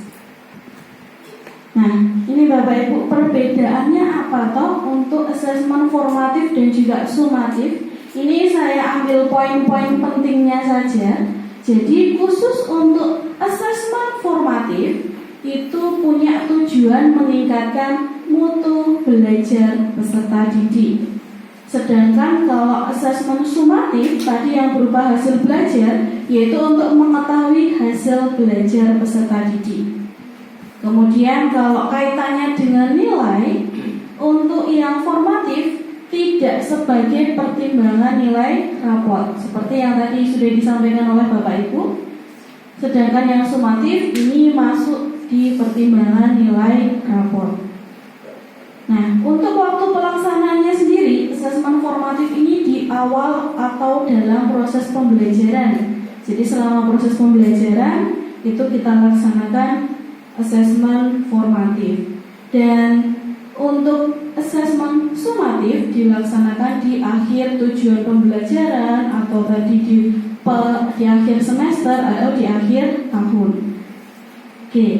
Nah, sekarang Bapak Ibu untuk bentuk-bentuk atau teknik pemberian asesmen masih ingat yang sudah dilaksanakan apa saja?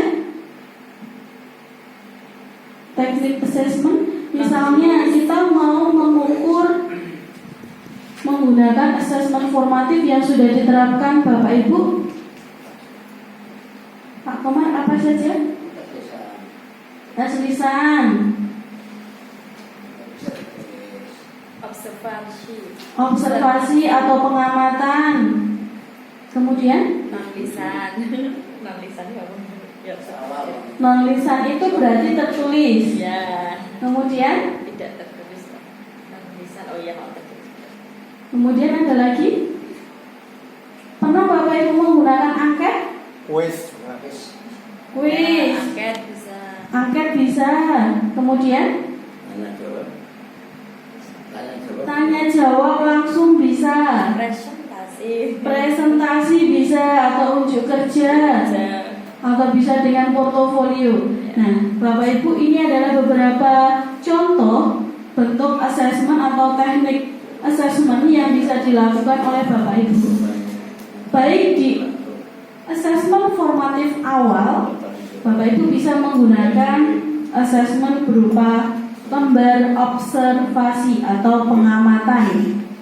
Kemudian yang kedua, Bapak Ibu bisa menggunakan lembar wawancara. Yang ketiga, tes. Tesnya ini kira-kira yang seperti apa Bapak Ibu? Tes untuk formatif awal pembelajaran. Apakah materi yang akan kita ajarkan? Atau materi yang sudah kita ajarkan sebelumnya? Sebelumnya bisa lah. Yang sudah dijadikan. Tujuannya apa sih?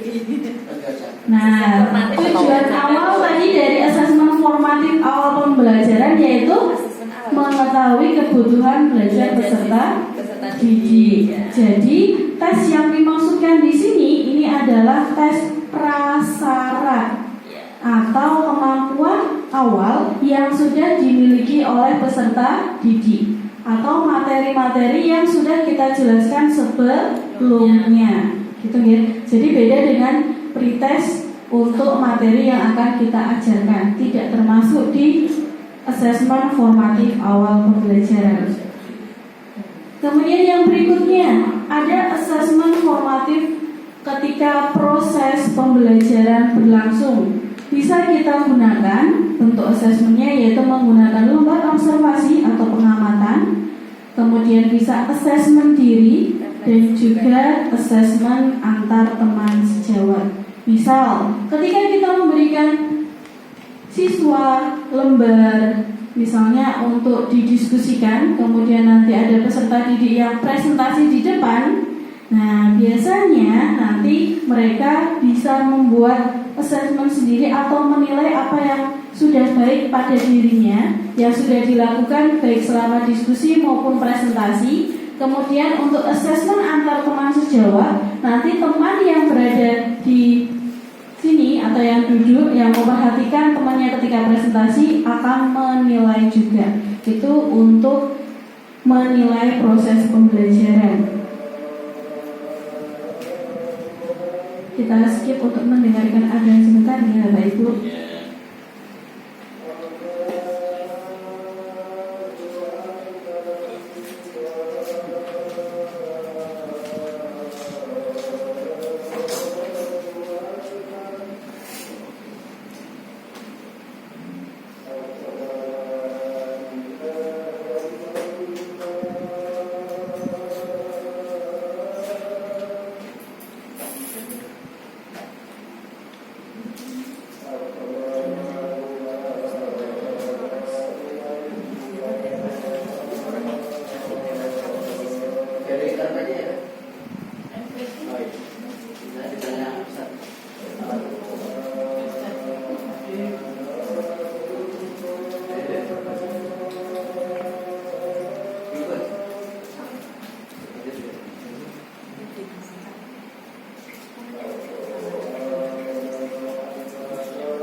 Ya,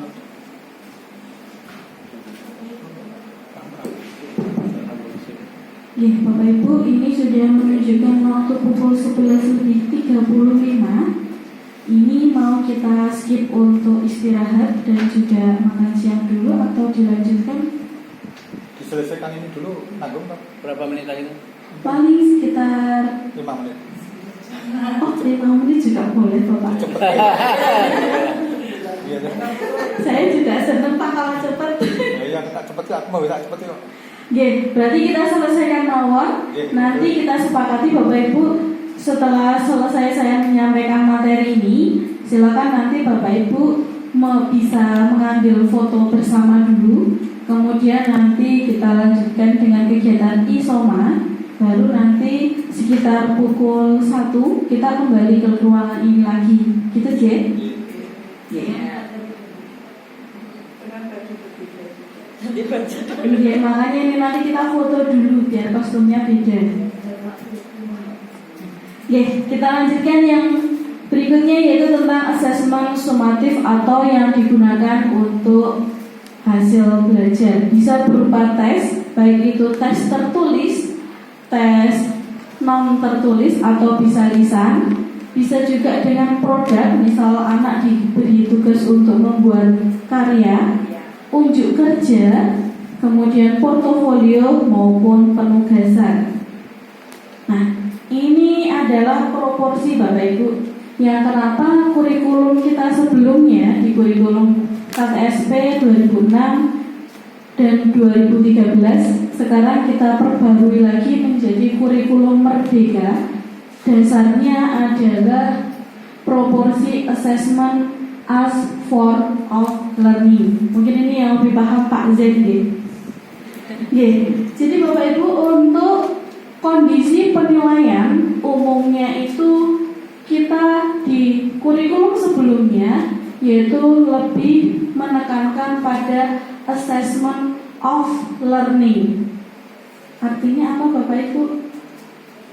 Apa Pak sih artinya Pak? Assessment ya penilaian tuh. Learning belajar. Assessment as learning of learning. Nggak ada S-nya kok. Kemudian yang di tingkat kedua yaitu assessment for learning. Dan di bagian paling ujung, berarti yang proporsinya paling kecil itu adalah assessment as learning. Kira-kira perbedaannya apa Bapak Ibu?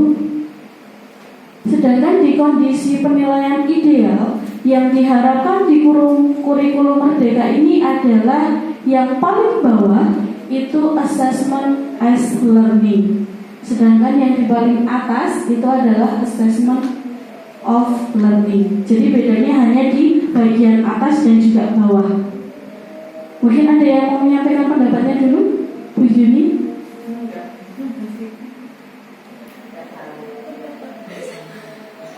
Ya, sebenarnya bedanya Bapak Ibu, kalau di situ hanya kata of dan juga as. Of itu artinya assessment yang ditujukan pada hasil pembelajaran. Jadi di tahun-tahun sebelumnya kita masih menggunakan ujian akhir atau ujian kelulusan sebagai penentu kelulusan peserta didik. Kemudian yang di for learning itu adalah penilaian untuk proses pembelajaran, sedangkan assessment as learning itu adalah penilaian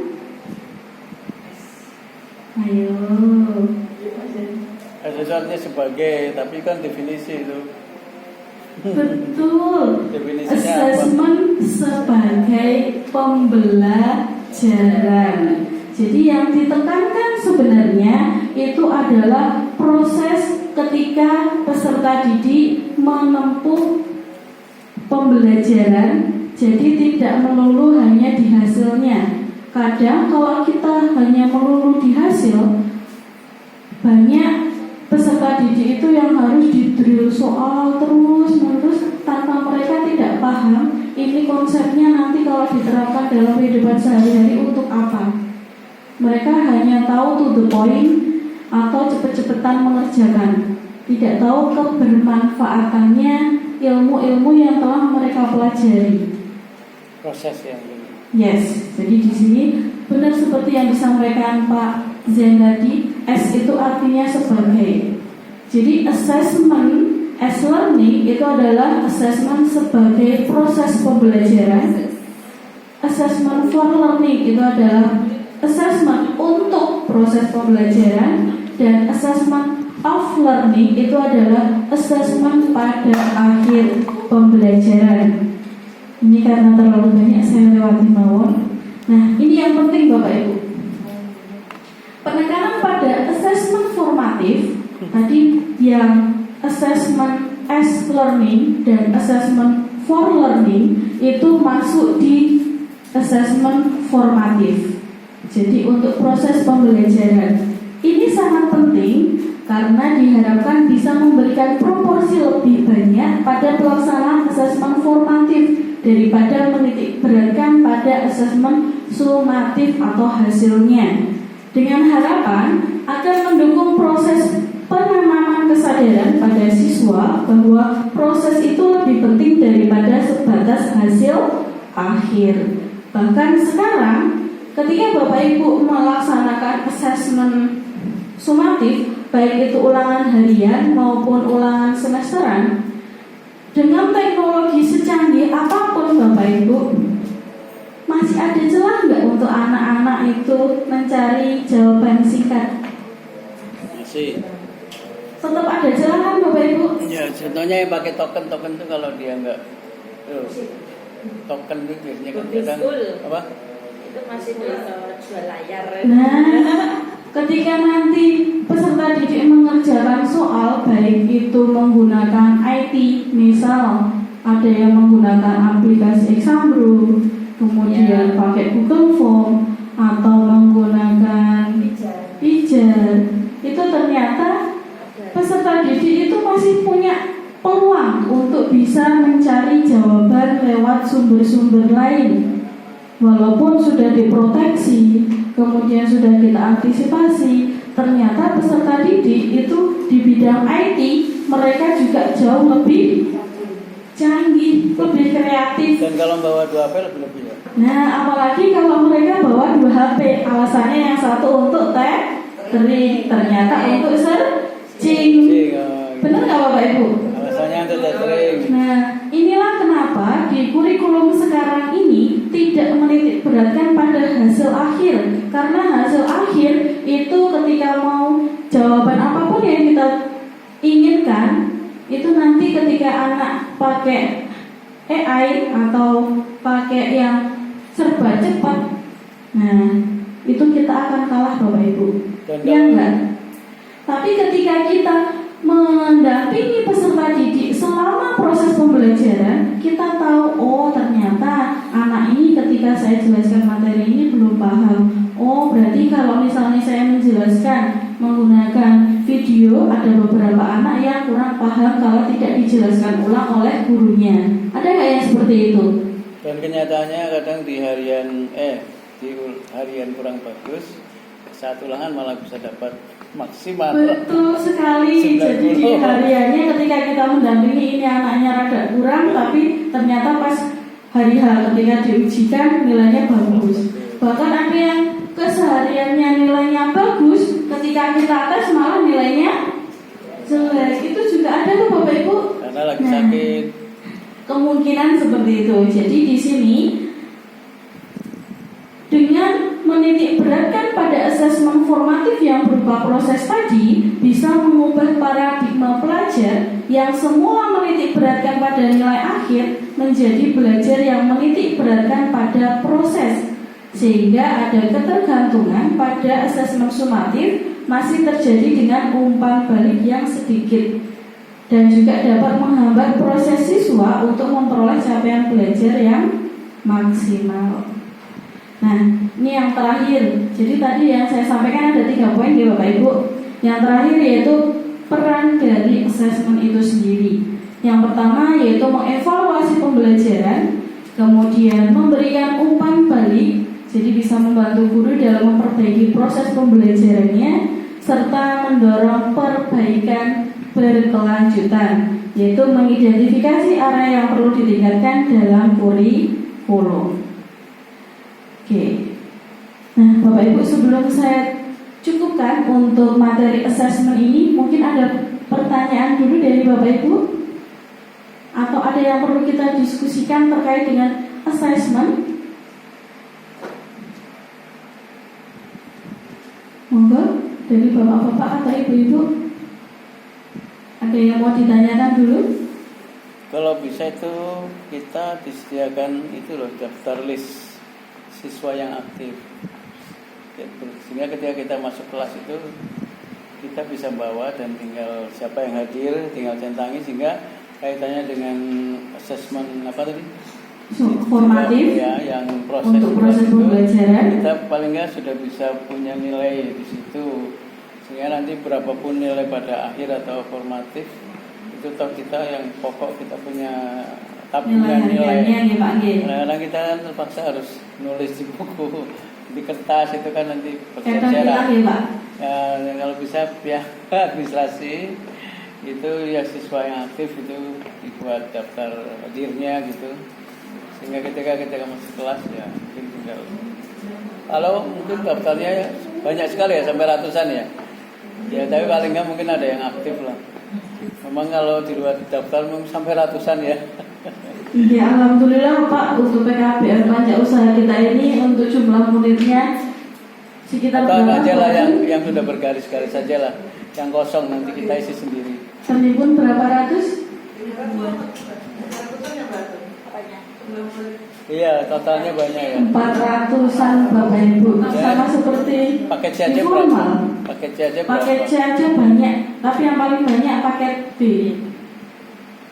Dan alhamdulillah Bapak Ibu, dengan banyaknya peserta ini, kita di PKBR Panca Usaha ini bisa menyelenggarakan berbagai kegiatan-kegiatan yang insya Allah nanti dari kegiatan-kegiatan ini bisa meningkatkan kompetensi dan juga hasil dari belajar peserta didik maupun lembaga kita semakin bagus. Kendala lain itu kan kita sebenarnya sudah waktunya menggunakan internet atau HP gitu ya. Tetapi kebanyakan ini memang dari pondok juga ya. Kebanyakan memang nggak boleh ya bawa HP ya.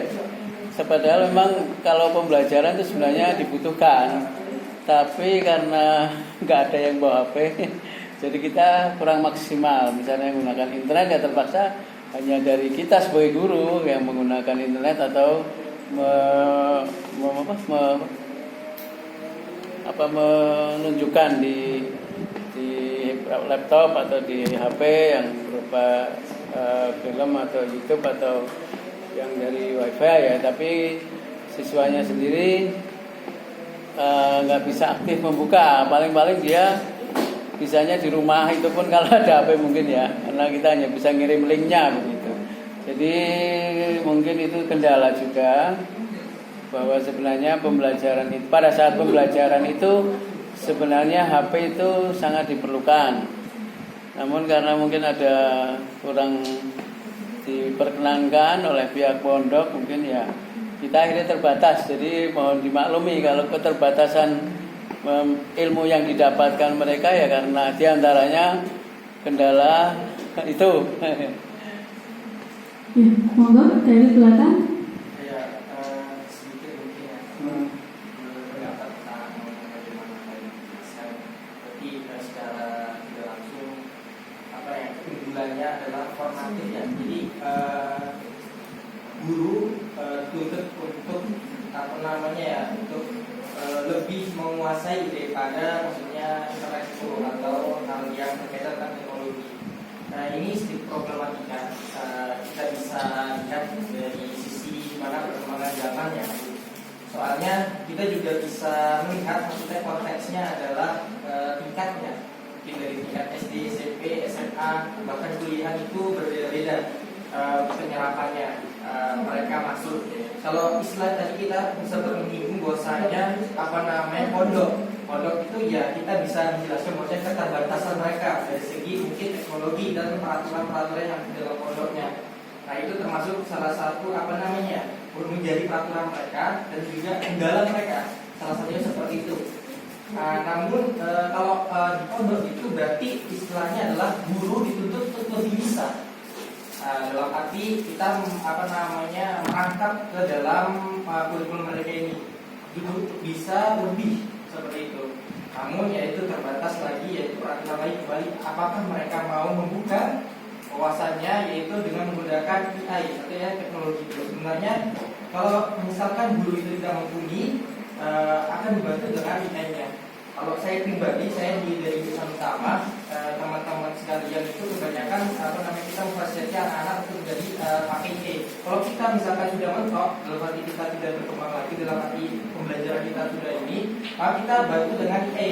Dalam arti anak-anak itu tidak bisa menyerap apa yang kita ajarkan, maka kita bantu lewat AI-nya itu. Teknologi itu untuk sesimpel mungkin mereka bisa menyerap apa yang dari pelajaran itu. Nah, saya mau bertanya, apakah maksudnya dari asesmen ini yang formatif dan sumatif ini berarti lebih mengedepankan prosesnya? Nah, kita rujuk dengan problematika itu, apakah masuk? Tidak. Dengan tingkatan itu seperti itu. Ya, jadi terima kasih untuk Namanya dikenalkan. Namanya siapa? namanya siapa? Ustadz siapa? Adi. Ustadz Adi dari Insan Utama. Alhamdulillah kita juga Insan Utama termasuk salah satu pondok dengan siswa terbanyak yang ada di PKBM Pajak Usaha, dan insya Allah dengan berbagai fasilitas yang sudah dimiliki oleh pondok tersebut bisa mendukung proses pembelajaran. Nah, yang kita harapkan tadi dengan adanya fasilitas AI yang sudah difasilitasi dari pondok itu memang bagus untuk bisa meningkatkan proses pembelajaran mandiri bagi peserta didik, yang dimana tadi sudah disampaikan ketika Bapak Ibu guru atau ustadz-ustazahnya yang di sana menyampaikan materi dan itu istilahnya kurang dipahami oleh peserta didik difasilitasi untuk bisa lebih mempelajari lagi menggunakan AI, dan juga itu difasilitasi dari pondok ya. Nah, itu justru sangat bagus sekali karena memang yang namanya teknologi zaman sekarang ini itu semakin kesini itu semakin canggih. Bahkan di sekolah formal pun kita juga mengenalkan untuk aplikasi-aplikasi AI bagi peserta didik yang nantinya itu digunakan selama proses pembelajaran atau selama asesmen formatif. Jadi ketika proses pembelajaran itu memang kita anjurkan peserta didik itu tidak hanya belajar yang bersumber dari Bapak Ibu guru saja, tapi juga bisa menggunakan internet atau AI yang juga itu tersedia di baik itu di jejaring sosial, kemudian aplikasi-aplikasi yang ada di internet seperti itu kita sangat anjurkan ketika itu satu lagi dalam proses pembelajaran. Tapi ketika kita sudah masuk di asesmen sumatif yang nantinya anak-anak yang tadi sudah belajar bersama, baik itu dari materi yang disampaikan oleh Bapak Ibu guru dan juga hasil penelusuran menggunakan AI yang mereka gunakan, ketika sudah diujikan di asesmen sumatif, itu yang digunakan atau yang mengerjakan itu benar-benar murni dari hasil belajar peserta didiknya. Jadi diharapkan ketika sudah masuk ke asesmen sumatifnya itu benar-benar anak-anak sudah tidak memanfaatkan AI, karena takutnya nanti ketika mereka sudah bisa jawabannya ini kok misalnya digoleki nganggo menggunakan aplikasi ini nanti langsung masuk jawabannya. Jadi itu yang tidak kita harapkan. Jadi intinya ketika proses pembelajaran kita sebagai Bapak Ibu guru bisa memfasilitasi sumber belajar baik dari kita sendiri sebagai guru dan juga sumber belajar lain baik dari lingkungan maupun dari internet termasuk AI. Tetapi ketika sudah di akhir misalnya di akhir bab atau di akhir semester yang nanti itu merupakan asesmen sumatif, nilainya akan kita gunakan sebagai nilai raport, itu diharapkan anak-anak sudah tidak memanfaatkan EI lagi seperti itu. Jadi itulah pentingnya untuk penekanan asesmen formatif dalam kegiatan pembelajaran. Seperti itu Ustaz Adi.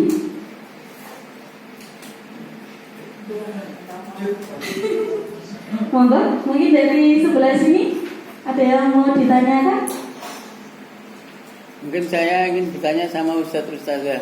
Oh boleh. Karena jadi gini, kira-kira mereka Bapak Ibu itu memaksimalkan pembelajarannya itu seperti apa dengan tanpa HP begitu maksud saya, tanpa internet. Kira-kira mungkin kalau ada yang baik atau yang positif bisa kita terapkan. Tapi intinya kendala yang ada di sini begitu kalau tidak memakai HP. Monggo, mungkin ada kebiasaan atau tradisi apa yang bagus yang diterapkan yang dimana tanpa menggunakan internet begitu. Termasuk mungkin dari Mas Tawari. Karena pembelajaran kita kan secara modern biasanya memakai HP. Bismillah. Mungkin gambaran untuk yang di insan kuantum ya Pak. Yeah. Untuk IT itu memang masih minim ya untuk di tempat kami, terutama untuk yang HP. Dan memang kami kan paket A ya, jadi paket A.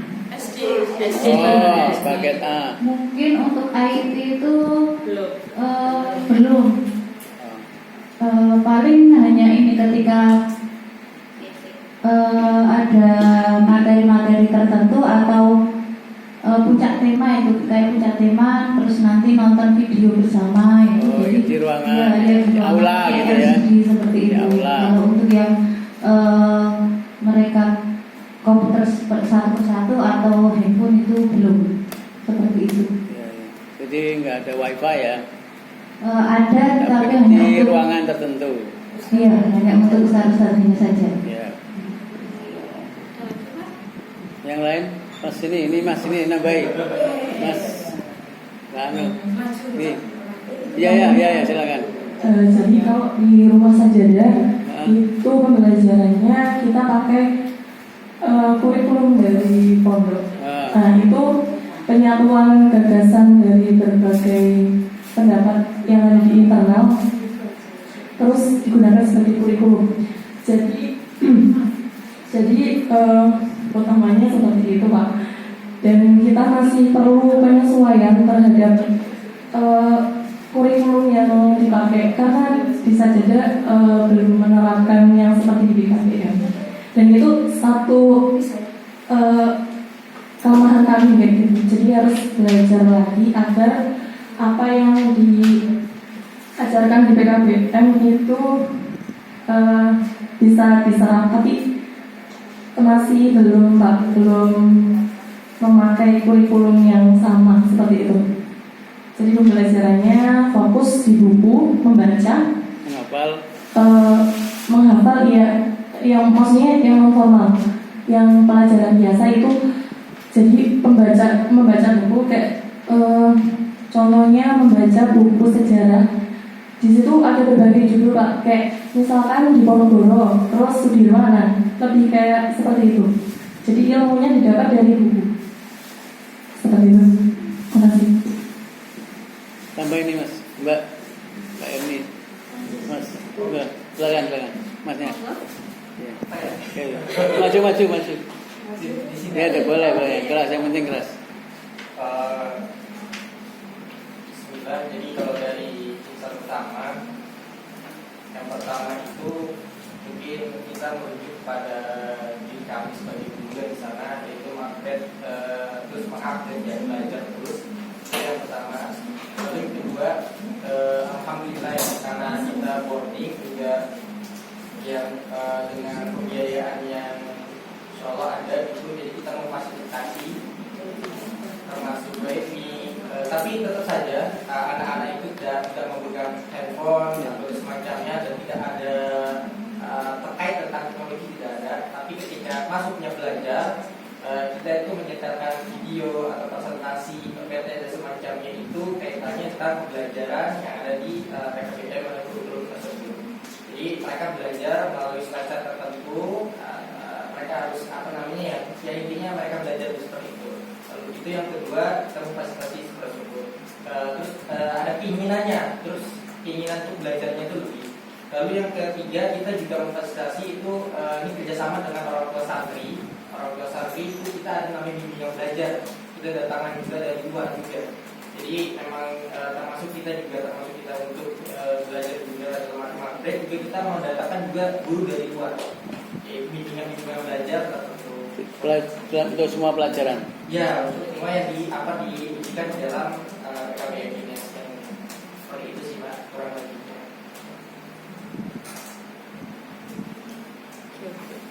Ada tambahan tadi? Terima kasih. Ini forum tanya jawab. Saya jadi tahu dan ingat.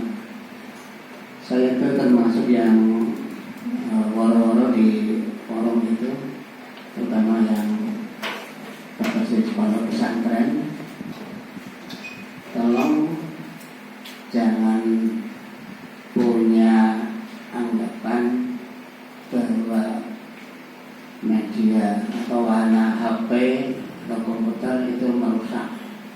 Justru ini kalau tertanam di anak kita terlambat terhadap dan teknologi. Apalagi tadi disampaikan ada fasilitas AI, gitu. AI apa AI? Inteligensi, asesmen inteligensi ya. Itu memang luar biasa. Maka kita saya menganjurkan pada anak-anak yang kelas akhir, Anda di insan utama sudah diperkenalkan, bahkan waktu saya di sana tadi belajar tentang robot, ya kan? Ada robot kan berbasis teknologi. Artinya apa? Kita sebagai penggelut pendidikan dalam tanda petik kita basisnya Islam. Jangan sampai kita dikelabui orang Islam itu nggak boleh belajar teknologi. Kita ketinggalan terus. Justru kita lawan itu yang kayak gitu. Itu dibalik itu kita kemunduran. Maka anak kita harus melek teknologi dan yang kelas akhir, kelas 6, kelas 9, kelas 12 harus familiar. Karena di zaman sekarang atau era sekarang orang atau anak-anak kita dites itu hanya 2 macam. Sebagaimana kita tes ya, baik ANBK maupun nanti UK. Cuma literasi, numerasi. Termasuk anak-anak kita sudah selesai kuliah juga nanti tesnya tes pegawai yaitu. Maka alhamdulillah sejajar kuat sekali membacanya itu, baca buku mungkin 1 minggu atau 1 bulan harus selesai ke buku misalnya. Itu sangat bagus itu. Itu akan jadi tidak bisa utuh. Dan jangan dilarang atau mungkin saya menganjurkan di kelas akhir wajib punya HP, tapi HP kita tahan. Kita buat kurikulum HP ya. Kapan HP digunakan? Tadi waktu pembelajaran itu, pembelajaran kita gunakan fasilitas tadi AI apa ya? AI ya. Itu zaman sekarang itu keterampilan menggunakan alat artificial intelligence. Kalau sekarang kan mobil sudah berjalan mobil listrik ya. AI itu bengkel mobil listrik perubahannya yang anak muda itu bisa mengatasi itu. Kan udah banyak mobil listrik itu tantangan untuk kita. Barangkali dalam 5 tahun 10 tahun ke depan anak kita sudah ya mobil terbang ya.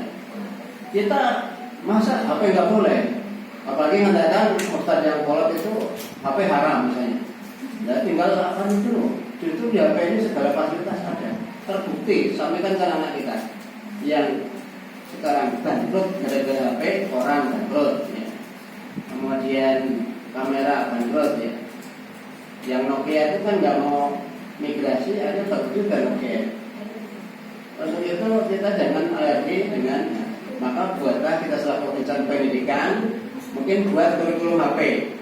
Kapan menggunakan HP? Ya pas pembelajaran. Kalau enggak, kumpulkan ke orang tua, sampaikan. Anak-anak wajib punya HP dan standar ya. Artinya untuk pembelajaran bisa, untuk mengakses bisa.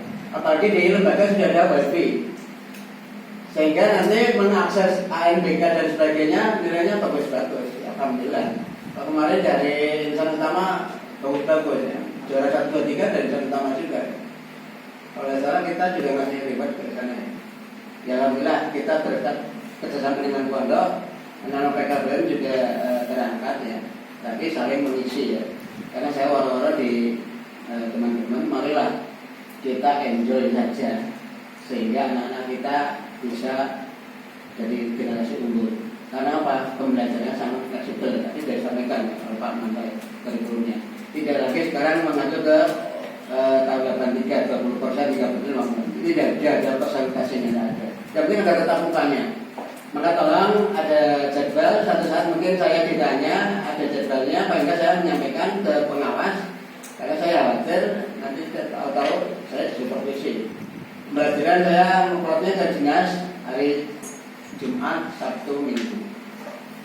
Karena saya sebagai ketua lembaga di sini atau pasukannya kemarin menyampaikan beberapa pondok yang merger atau ikut numpang di PKBM harus dilaporkan. Saya melaporkan pondok-pondok yang gede, ada muridnya lebih dari 20. Tadi saya sudah menyampaikan ya, saja. Kemudian kemarin saja saya tunggu-tunggu, hanya yang saya laporkan santri putri aja. Putra tidak muncul, saya tunggu karena saya dikejar. Saya laporkan yang tadi putri itu saya ada berapa? 31 yang putra belum muncul. Karena tadi itu mengatakan untuk apa itu, waduh, kok nadanya ada curiga. Yang untuk laporan ke dinas karena saya diminta gitu. Untuk itu jangan sampai tadi saya sampaikan ya, ada tanda petik sekolah berbasis pondok atau panti tidak menyampaikan ke masyarakat, akhirnya saya terbawa juga karena di sidang pimpinan. Kenapa? Yaitu mengskores atau memberi sanksi kepada anak dan mungkin disabilitas ya. Sampai 2 minggu bermasalah itu bawa kuasa hukum ke dinas itu. Karena sidang itu kan. Jadi intinya sekarang kembali damai dengan catatan ya kalau publikasi ke masyarakat nanti izinnya belum ada itu. Kita masa malu sih kita ujian masih mungkin kelas jauh. Alhamdulillah di Insan Utama ada apa namanya itu ya, kelas jauh dari PKB pada usaha itu sudah menyelamatkan anak-anak kita. Coba kalau anak sebanyak ini kan proses masyarakat, kita ada daftar, tidak voting. Alhamdulillah saja sudah selesai. Karena bingung juga aturannya serta merta dadaan yang kelas 4 harus terdaftar dan voting. Kan kitanya asalnya dari mana itu, bingung juga. Asal 2-3-nya dari mana dulu, minta nilai padahal. Waduh, iya. Alhamdulillah transisi itu saya kajian ini ya. Transisi bisa kita inisiasi, yuk dari nilai, sehingga yuk kita ini ya. Karena cari lembaga lain juga ya nggak mau toh. Kalau misalnya yang punya lembaga X, tolong aku dari ini kelas C 2 semester, kalau lo 2 semester, kalau lo 2 semester, ya apa yang tadi ya warna biru gitu ya. Karena sekarang direkam jejaknya ditanyakan gitu loh. Saya selalu ketua lembaga selalu dipantau. Alhamdulillah dapat saya selalu update kemarin tanggal 21 September terakhir. Ini nanti ada ini mbak, yang bawa ijazah mbak, yang ragelian itu, orang ijazah kemarin bawa ijazah, kelas 12. Itu kemarin kalau nggak salah 421 ya terakhir mbak ya, mulai kita ya. Ya itu kan suatu lembaga yang istilahnya banyak dan kita tanggung jawab untuk bisa ujian itu. Kalau nggak bisa, saya lihat kayak. Sekali lagi terima kasih tadi beberapa kiat-kiat belajar ya penggunaan teknologi. Di sini ada komputer. Silakan kalau ada SDM yang bisa buka mungkin desain grafis atau apa ya. Ada web, ada komputer. Oke, tambahan aja. Dari saya Mbak Erni sedikit. Saya usul ini dari semua pondok. Kalau pas ada acara yang mungkin tadi Masnya bilang kadang-kadang ada acara bersama di aula itu kan memutar apa gitu. Mungkin kalau itu tidak mendadak bisa mungkin mengkomunikasikan ke kita kalau ada dari kita yang bisa datang, pengen kita mengapresiasi lah atau pengen melihat gitu ya Mas ya. Jadi terutama kalau yang tidak mendadak mungkin besok atau nanti siang atau nanti malam kami akan memutar apa untuk anak-anak. Monggo dari tutor PKBM kalau ada yang pengen melihat gitu. Ya, saya usul gitu sama Ustadz Ustadzah. Okay. sehingga kita bisa ada sinergi dan apa yang bisa kita belajar juga kan dari sana. Oke. Baik, terima kasih untuk Pak Zen, Pak Komar, Ustadz Adi, dan juga yang lainnya yang sudah berdiskusi aktif untuk siang hari ini. Ya, Bapak Ibu, insya Allah dengan masukan-masukan dan juga saran tadi membawa lembaga kita, terutama yang berada di naungan PKBM Pancausaha, bisa semakin maju lagi. Amin, amin ya rabbal alamin. Ya Bapak Ibu, sampun cekap ya.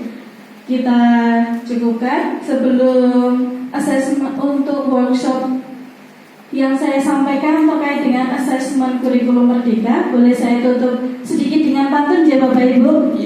Nanti minta cakepnya ya Bapak Ibu. Oke, kemudian nanti yang terakhir setelah saya pantun, nanti kita yel-yel PKBM Pancausaha biar semakin semangat. Siap? Siap. Ya Pak Cek.